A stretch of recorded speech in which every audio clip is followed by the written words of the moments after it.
Harga sejumlah bahan pokok di awal Ramadan di pasar tradisional Makassar, Sulawesi Selatan tak kunjung turun.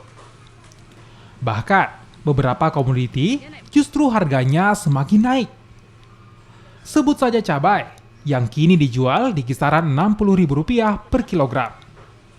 Padahal sebelumnya, harga jual cabai normal hanya di kisaran Rp10.000 per kilogram.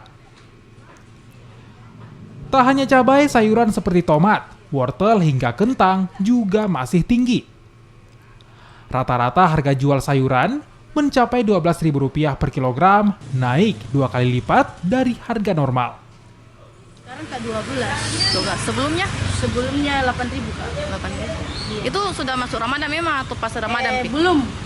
Oh, sebelum Ramadan memang. Bertahan ke harganya, Dik? Iya Kak. Itu Kak saya ndak ambil banyak Kak. Karena begini harga naik turun.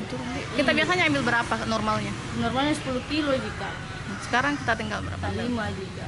Karena gitu Kak. Naik turun biasa saya ambil ini Kak tuh. Turun biasa naik. Melambungnya harga membuat Gubernur Sulawesi Selatan sempat melakukan sidak di pasar tradisional Terok. Gubernur pun menemukan harga sejumlah komoditi naik, meski menurutnya masih dalam taraf yang wajar. Nanti kalau harganya agak mulai sudah tajam, baru kita lakukan operasi pasar ya. Nah, cuma saat ini belum, masih relatif ada kenaikan sedikit. Mungkin awal-awal Ramadan aja, nanti kalau mungkin sudah mulai ini sudah kita cek lagi nanti reguler nanti mungkin tengah.